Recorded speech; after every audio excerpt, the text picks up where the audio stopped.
Eu ainda consigo ouvir o som da porta batendo atrás de mim. O estrondo seco cortou o silêncio daquela madrugada gelada como um tapa na alma. As malas, que nem eu sabia exatamente o que carregavam, estavam jogadas na calçada, parcialmente abertas. Uma blusa velha escapava de uma delas como se tentasse fugir daquilo tudo tanto quanto eu.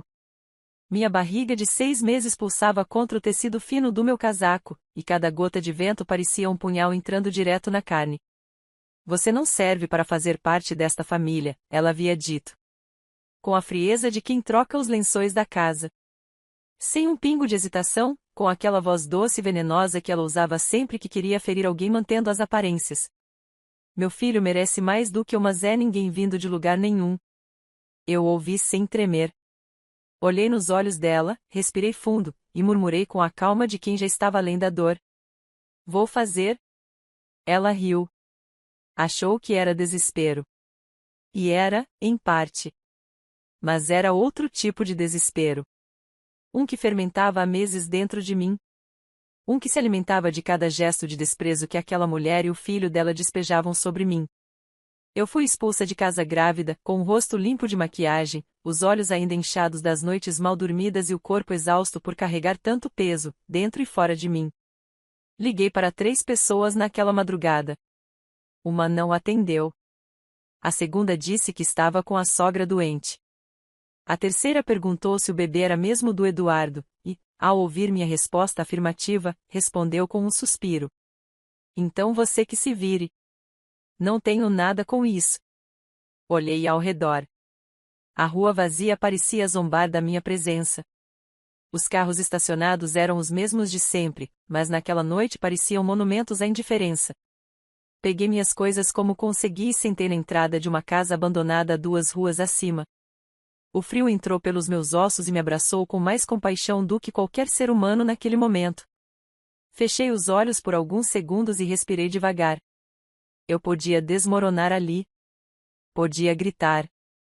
Podia bater na porta da antiga casa e implorar para que me deixassem entrar. Mas eu não faria nada disso. Porque eles não sabiam o que eu vinha fazendo secretamente no último ano. Eles não sabiam que, enquanto me chamavam de inútil, eu escrevia. Eles não sabiam que, enquanto limpava a casa deles como uma empregada sem salário, eu alimentava um blog que começou com 5 visualizações e agora somava milhares. Eles não sabiam que meu nome verdadeiro nunca assinou aquelas crônicas, aqueles relatos de maternidade, aqueles textos sobre abuso velado, sobre mulheres caladas que gritam no silêncio das entrelinhas. Eles não sabiam que, nos últimos 4 meses, eu vendi 2 contos para uma editora independente, usando um pseudônimo. E eles definitivamente não sabiam que aquela editora havia me convidado para publicar um livro. Um contrato já assinado, adiantamento já depositado. O suficiente para um recomeço. Ainda pequeno, ainda incerto, mas meu. Lembro do primeiro dia em que conheci a mãe do Eduardo. Ela me olhou de cima a baixo como quem avalia um sapato falsificado. Naquela época, eu ainda sorria tentando agradar. Ainda achava que, com esforço e respeito, eu conquistaria o lugar de esposa, de nora, de família. Você trabalha com o quê, mesmo? Ela perguntou. Escrevo. Faço revisão de textos, redijo conteúdos. Ela arqueou uma sobrancelha, como se eu tivesse dito que era astronauta. Mas tem diploma? Não. E pretende ter um dia? Sim. Então, por enquanto, você, digamos, escreve por conta própria. Que interessante. Foi a última vez que falei da minha profissão naquela casa. O Eduardo nunca me defendeu. Nunca. Nem no jantar em que ela disse que meu cabelo não era digno de uma mulher casada, nem na noite em que ela reclamou do cheiro de pobre que minhas roupas deixavam no armário dele. Eu achava que era só medo dele, vergonha, ou talvez uma forma disfarçada de covardia. Mas depois compreendi que era cumplicidade. Ele nunca se importou comigo. Importava-se com o que eu representava. Uma mulher submissa, calada, com aparência aceitável e útero fértil. Eu era, para ele, um passo conveniente. E quando a conveniência virou incômodo, ele simplesmente recuou e deixou a mãe tomar as rédeas. Na manhã seguinte, acordei com o som de passos. Uma senhora que caminhava com seu cachorro olhou para mim e hesitou. Por um segundo, achei que fosse chamar a polícia. Mas ela apenas se aproximou, me ofereceu uma garrafa d'água e perguntou se eu precisava de ajuda. Estou grávida e fui expulsa de casa, falei. Quer entrar? Tenho um sofá.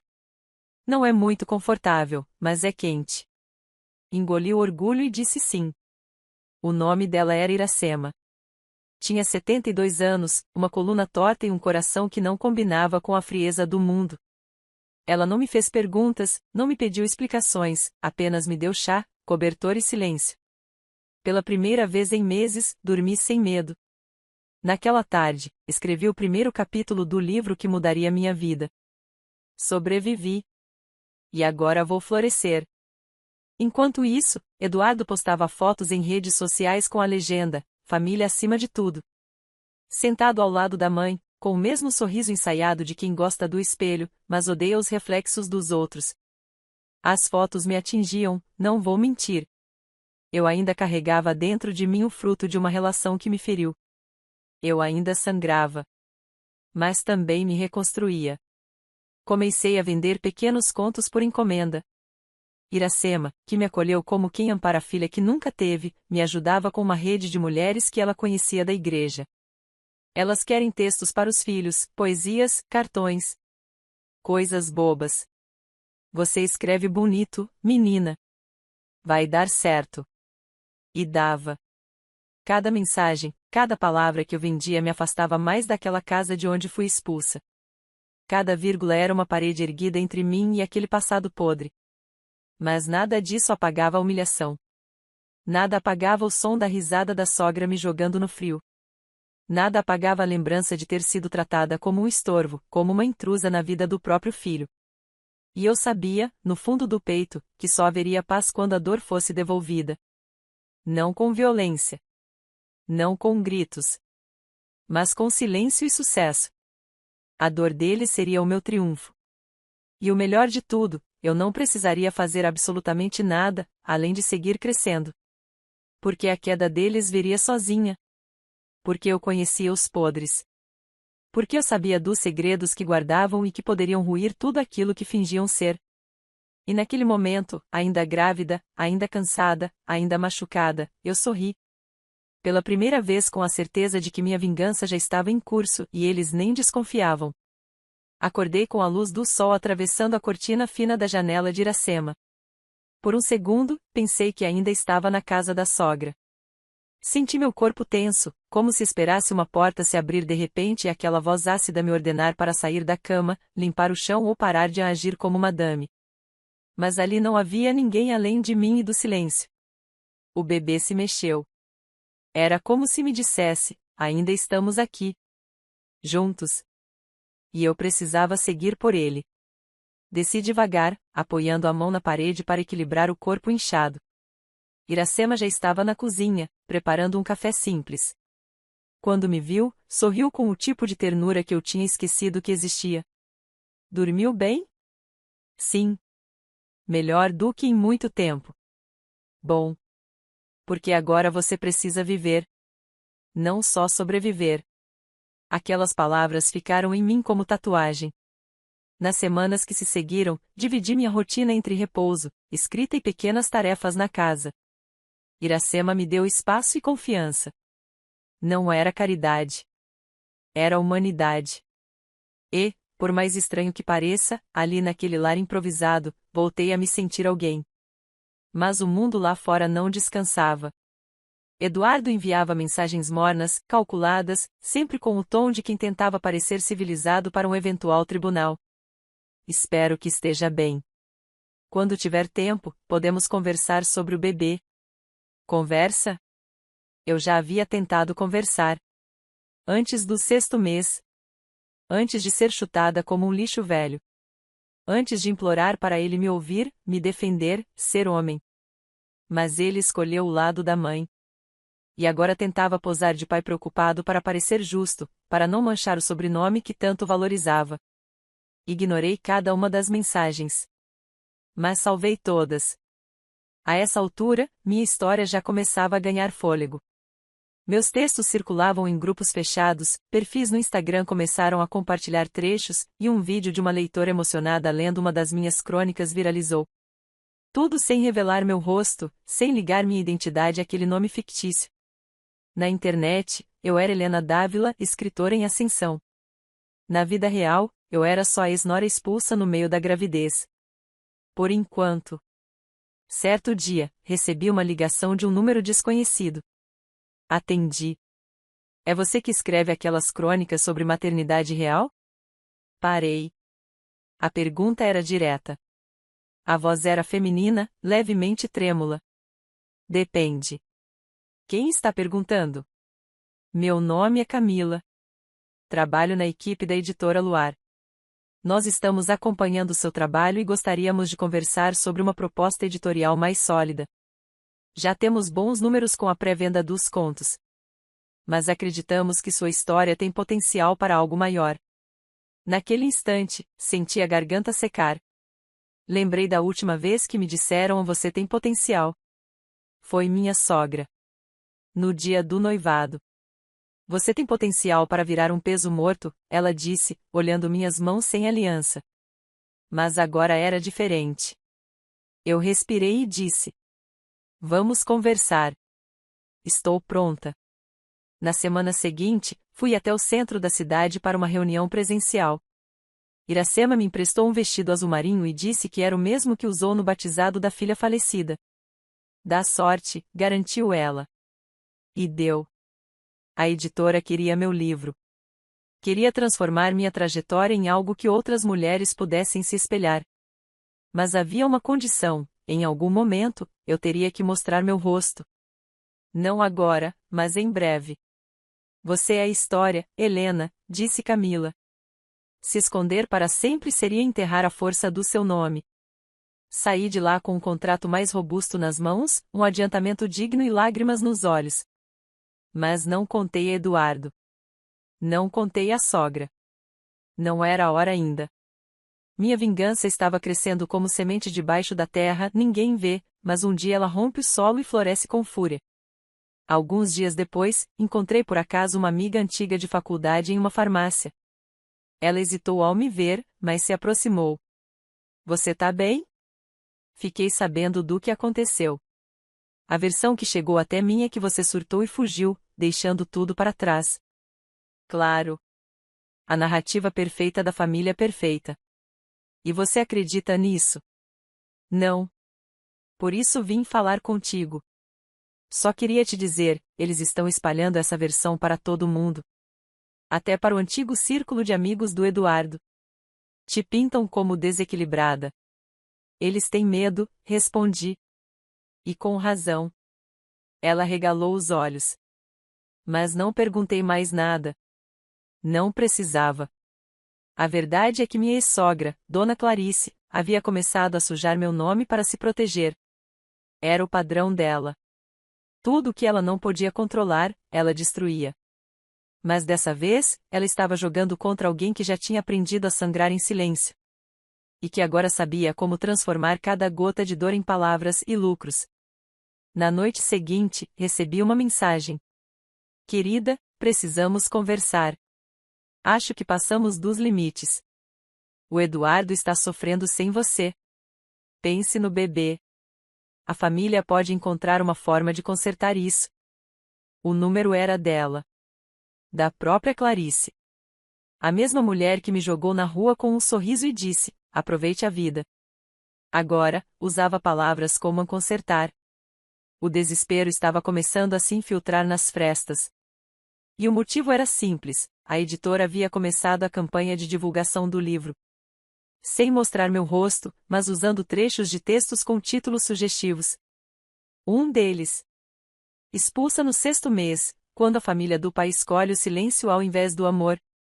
Clarice, obsessiva como era com a reputação da família, sentiu o golpe. Eduardo, acomodado e covarde, provavelmente nem entendeu a profundidade do estrago. Mas isso era só o começo. Decidi responder com um único áudio. Gravei com a voz calma e firme, como ela mesma havia feito no dia da minha expulsão. Clarice. Quando você me colocou para fora da sua casa grávida de 6 meses, você não me deu uma opção. Você fez uma escolha. E agora, chegou a hora de eu fazer as minhas. Não há conversa. Não há reconciliação. Há apenas consequências. Bloqueei o número. E segui escrevendo. Cada capítulo do livro era uma vingança disfarçada de confissão. Cada vírgula era um grito contido. Cada palavra expunha o sistema podre que essas famílias mantêm debaixo de aparências. O que eu não imaginava, porém, era que Clarice não desistiria tão fácil. 2 semanas depois, Iracema foi ao mercado e voltou pálida. Tinham 2 mulheres me esperando na calçada. Disseram que vieram ver onde você está. Que querem te convencer a voltar para o conversar. Eram, da família dele? Senti um arrepio. Estavam começando a me perseguir. Agora, deixavam de lado a fachada de desprezo e partiam para o controle. Era exatamente assim que funcionava com gente como ela. Primeiro te jogam no lixo, depois tentam te puxar de volta quando descobrem que você está brilhando lá fora. Mas eu não voltaria.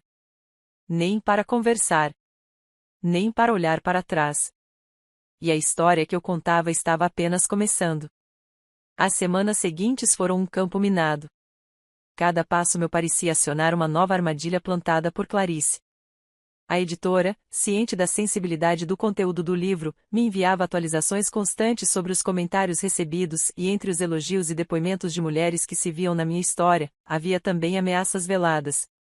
Mensagens anônimas chegavam aos montes. Cuidado com o que escreve. Famílias de verdade não destroem seus membros. Não brinque com nomes respeitados da cidade. Sabia de onde vinham. A cidade era pequena. Os nomes respeitados em que eles tanto protegiam eram os mesmos que me jogaram na rua com o ventre exposto ao frio. E agora, vendo sua reputação balançar, começavam a apelar para o jogo sujo. Mas eu não recuei. Naquela altura, minha história já não era só minha. Era de centenas de mulheres que escreviam para mim diariamente. Que me chamavam de corajosa. Que diziam, você está contando o que eu nunca consegui. Isso me dava força. E uma responsabilidade ainda maior. Foi numa sexta-feira de sol que o golpe mais baixo chegou. Recebi um e-mail da editora. Camila me ligou antes mesmo que eu pudesse ler. Ana, precisamos conversar. Uma denúncia anônima foi enviada à nossa assessoria de imprensa. Acusam você de ser estelionatária. Dizem que tudo o que você escreveu é mentira. Que você inventou a gravidez, que fugiu com o dinheiro do ex-marido, que tem passagens pela polícia. Ri de nervoso. Eles estão desesperados, Camila. Eu sei. Mas a imprensa é covarde. E um burburinho desses pode virar manchete. Ela estava certa. No dia seguinte, um blog sensacionalista publicou uma nota maliciosa. A autora misteriosa da crônica viral seria golpista? Não havia meu nome verdadeiro, nem provas, só especulações. Mas eu sabia que era Clarice. A assinatura da crueldade dela estava em cada linha, a manipulação, a distorção dos fatos, o ataque à moral da mulher que ousou dizer a não. Eduardo, como sempre, se manteve calado. Fingindo não ver. Fingindo não saber. Mas eu via tudo. Iracema, quando leu a matéria, ficou pálida. Essa mulher é doente. Não. Ela é cruel. E com gente assim, a justiça não vem com processos. Vem com visibilidade. Decidi então aceitar o convite da editora para uma entrevista exclusiva com uma revista nacional. Seria a primeira vez que mostraria meu rosto. E contaria minha história com todos os detalhes. Sem nomes, mas com verdades. A gravação foi marcada para uma terça-feira. Passei o domingo inteiro ensaiando respostas. Não para me defender, mas para não chorar. Eu queria que minha voz saísse firme. Queria que minha imagem mostrasse força, não pena. Quando a matéria saiu, recebi mais de 10.000 mensagens em 2 dias. Algumas de apoio. Outras de ódio. Mas a avalanche de visibilidade fez algo que Clarice jamais esperava, trouxe à tona outras vítimas. Sim. Outras. Duas mulheres entraram em contato comigo. Uma delas foi a ex-namorada de Eduardo. A outra, filha da antiga empregada de Clarice. Ambas tinham relatos semelhantes: humilhações, chantagens, ameaças silenciosas. Ela destrói mulheres discretamente. Te cerca com doçura e depois te empurra de um penhasco. Fiquei em silêncio por horas depois de ler aquilo. Não era pessoal. Era padrão. E agora, ela havia escolhido a mulher errada para repetir o script. Mas o pior ainda estava por vir. Na manhã seguinte à publicação da entrevista, Clarice bateu à porta de Iracema. Ela. Ali. Como se não tivesse expulsado uma mulher grávida sem pestanejar. Iracema, com sua coragem serena, não abriu a porta. Apenas levantou a voz. Ela não está. E mesmo se estivesse, não lhe deve nada além do desprezo. Clarice riu. Aquela risada. Fria, sarcástica. Tão ensaiada que dava nojo. Então avise que as mentiras têm prazo de validade. E que a justiça vai bater na porta dela antes do bebê nascer. Virou-se com os saltos batendo firme na calçada. E eu, do topo da escada, ouvindo tudo, jurei que aquela mulher ainda veria o que era justiça de verdade. Na semana seguinte, o livro foi oficialmente lançado em pré-venda nas principais plataformas. O título era simples: Ela foi expulsa grávida. A capa não tinha rosto, apenas uma mala aberta e um par de sapatinhos de bebê ao lado. Em menos de 24 horas, esgotou a primeira tiragem. O nome Helena Dávila virou assunto em redes sociais, rodas de leitura, grupos de apoio. E isso só piorou a obsessão de Clarice. Ela começou a me perseguir de forma mais agressiva, criou perfis falsos para comentar em postagens da editora, entrou com uma queixa alegando a difamação pública, mesmo sem sequer ter seu nome mencionado. Eduardo, covarde como sempre, foi junto. Ambos alegavam que eu estava usando a ficção para destruir uma família decente. Mas o tempo deles estava acabando. O meu, começando. Faltavam poucas semanas para o bebê nascer. Iracema me ajudava com tudo. Inclusive com um quarto improvisado, todo feito com doações anônimas que chegaram após a entrevista. Gente que me chamava de inspiração. Que via em minha mulher que elas próprias não puderam ser. Mas eu sabia que a batalha ainda não tinha acabado. O processo aberto por Clarice corria em sigilo. Mas, através de uma amiga advogada, tive acesso aos autos. E lá estava. Ela havia colocado o nome da editora como ré, tentando impedi-los de lançar qualquer material que arremetesse à sua figura pública como sogra. Mas a editora tinha bons advogados. E eu tinha provas. Mensagens. Áudios. Testemunhas. Clarice subestimou uma mulher que passou meses sendo ignorada, expulsa, apagada e que aprendeu a documentar tudo porque já sabia que um dia precisaria se proteger. A audiência foi marcada para 15 dias após o nascimento do bebê. O tempo estava correndo. E ela não fazia ideia do que veria pela frente. O primeiro sinal veio ao amanhecer. Uma pontada seca, profunda, cortando o ventre como se alguém puxasse por dentro um fio invisível com força. Gemi baixo, tentando não acordar Iracema. O quarto estava em penumbra, o mundo ainda adormecido, mas dentro de mim o alarme da vida havia disparado. Estava começando. Levantei-me devagar, sentindo o peso do corpo em cada passo, e fui até o banheiro. As mãos trêmulas repousaram sobre a barriga já baixa. Meu filho vinha aí. E ele escolheu nascer no auge do caos. Talvez porque soubesse que a vida dele não começaria em paz. Mas que teria, no mínimo, uma mãe que lutaria até a última letra por ele. Iracema ouviu meu choro abafado e apareceu na porta. É a hora? Assenti. Ela me ajudou a trocar de roupa e chamou um táxi. Eu não quis ambulância. Não queria flashes, curiosos, vizinhos cochichando. Queria silêncio.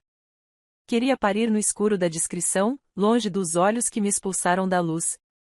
O hospital era simples, mas o atendimento foi humano. Fiquei horas em trabalho de parto, sentindo o corpo se partir e se refazer como se renascesse comigo. Quando ouvi o primeiro choro dele, não chorei de emoção. Chorei de raiva, de alívio, de memória. Lembrei da voz da sogra me dizendo: aproveite a vida. Lembrei do Eduardo dizendo que talvez não estivesse pronto. Lembrei das madrugadas com fome, das roupas emprestadas, dos contos escritos à meia-noite enquanto meu filho chutava por dentro. Chorei por tudo. E por fim, sorri. Ele estava ali. Meu filho. O único homem na minha vida que nasceu comigo e não contra mim. Dei a ele um nome forte. Um nome limpo. Um nome meu. No registro, constava apenas um sobrenome, o meu. Nenhuma menção ao pai biológico. Nada de a família tradicional. Nada de DNA. Eduardo não moveu um dedo por esse filho e não teria direito de pôr o nome no que não teve coragem de assumir. Assinei os papéis com a mesma mão que escreveu minha liberdade. Saí do hospital 2 dias depois com meu bebê no colo e o contrato final do livro assinado. Na mesma semana, chegava a intimação oficial, a audiência seria em 3 dias. Eles não esperaram nem o bebê nascer. E isso foi o erro deles. Na manhã da audiência, vesti a mesma roupa da entrevista, aquela emprestada por Iracema. O vestido azul marinho. Meu talismã. Cheguei ao fórum com meu filho nos braços, a cabeça erguida e os documentos organizados na pasta azul que guardei por meses. Na sala de espera, vi Eduardo sentado ao lado da mãe. Os dois estavam tensos, mas tentavam disfarçar.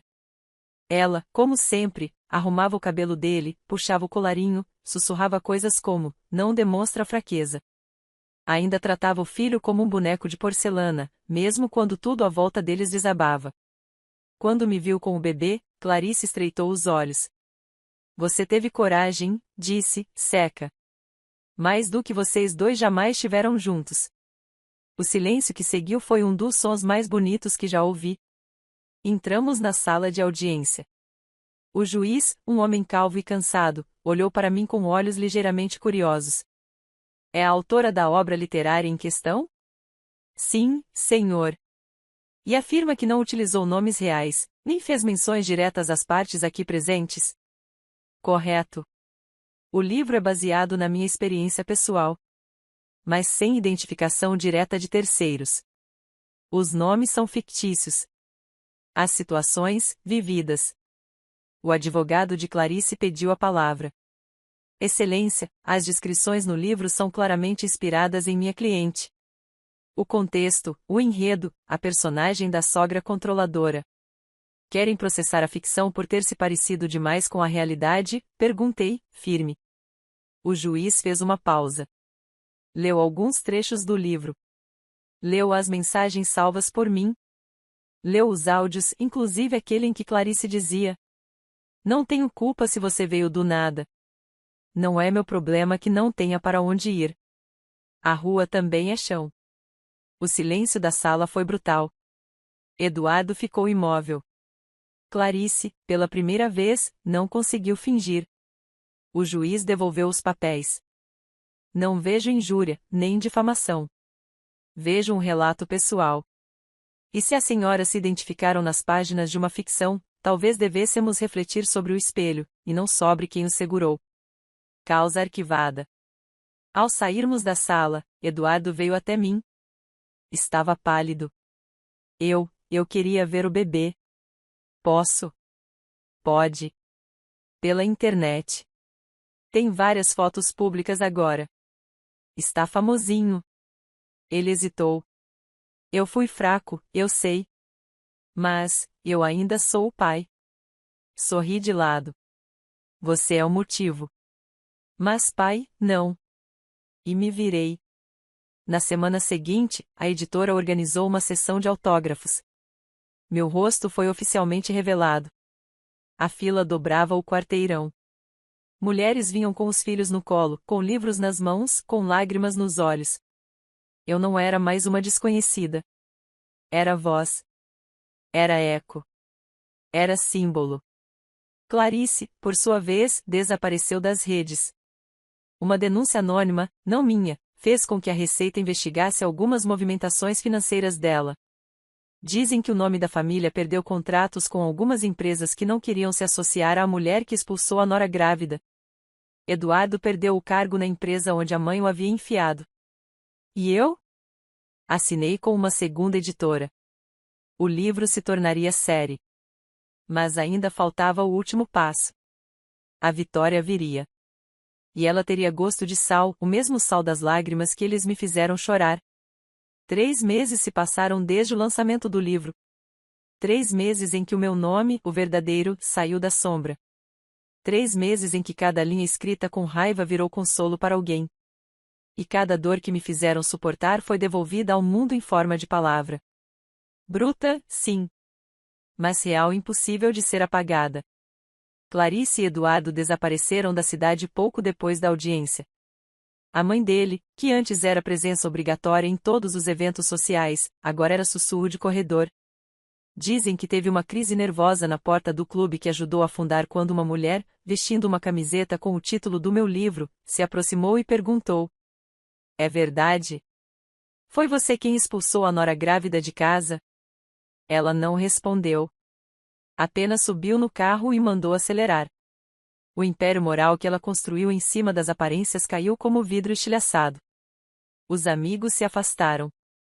As vizinhas, aquelas mesmas que tomavam chá e riam de tudo, agora cochichavam pelas costas.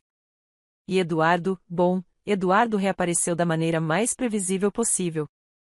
Tentando pedir desculpas. Recebi uma notificação de mensagem por rede social.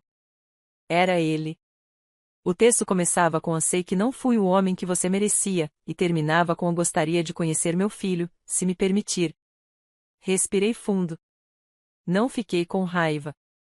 Não dessa vez. Fiquei indiferente. Ele havia perdido a chance de ser pai no momento em que virou o rosto enquanto a mãe me empurrava para fora. Não existia mais espaço para homens que hesitam. Apaguei a mensagem. E escrevi outra crônica. Nesse meio tempo, a adaptação do livro para uma série foi confirmada. A roteirista me chamou para conversar sobre o tom da história. Quer que a sogra tenha um arco de redenção? Algo que humanize um pouco? Minha resposta foi imediata. Não. Ela não terá. Porque na vida real, às vezes, os monstros não se arrependem. E ainda assim, a gente vence. Ela sorriu. Concordou. A série começou a ser gravada no mês seguinte. E mesmo que com nomes diferentes, tudo estava ali: a casa onde fui tratada como intrusa, o quarto que me deram sem janelas, a mala sendo arrastada pela escada enquanto a barriga pesava no 8º mês. Era tudo igual. Mas agora, eu assistia sentada em uma cadeira de produtora convidada, com meu filho no colo e meu nome no contrato. Certo dia, recebi uma ligação inesperada. Era do hospital público da cidade. O mesmo onde Eduardo havia feito parte do conselho administrativo por indicação da mãe. "Senhora Ana, temos aqui uma paciente que solicitou que você fosse notificada. Clarice de Oliveira. Ela está internada, estado estável, mas bastante agitada. Quer vê-la?" Demorei a responder. Por um instante, pensei em ir. Não por compaixão. Mas por curiosidade. Por justiça. Por fechamento. Aceitei. Quando entrei no quarto, ela estava de costas. Frágil. Menor do que me lembrava. Cabelos despenteados, pele amarelada. Ela virou lentamente o rosto. Quando me viu, piscou como se duvidasse dos próprios olhos. "Você veio." "Vim ver o que restou." Ela tentou sorrir. Mas o rosto não a acompanhou. "Você venceu, não é?" "Não. Eu sobrevivi. A vitória veio depois." "E você ajudou." "Eu só queria proteger meu filho." "Do quê? De uma mulher que o amava? Ou da própria humanidade dele?" Silêncio. Ela quis dizer algo. Mas não saiu som. Levantei-me. "Você me mandou aproveitar a vida. Eu segui seu conselho. E agora ela é minha." Deixei a sala sem olhar para trás. O lançamento da segunda edição do livro foi um evento nacional. Desta vez, a capa trazia o meu rosto. Nenhum pseudônimo. Nenhum disfarce. Eu era Ana Lúcia Almeida, autora, mãe, sobrevivente. E naquela noite, ao subir no palco para agradecer, meu filho estava entre o público. Iracema, do lado dele, orgulhosa como uma avó. E ao fundo, uma multidão em pé, aplaudindo. Peguei o microfone. Respirei. Eu comecei essa história sem ter onde dormir. Com uma mala rasgada e um filho por nascer. E me disseram que eu não valia nada. Que eu era uma Zé Ninguém. Hoje, eu entendo, não valia nada para quem não sabia enxergar. Mas eu sempre fui tudo para mim. Aplausos. E para todas as mulheres que foram expulsas, humilhadas, silenciadas, saibam que a dor também escreve. E que o silêncio de vocês pode se tornar voz. Forte. Clara. E inesquecível. Àquela altura, Clarice havia sido processada por calúnia por outras mulheres.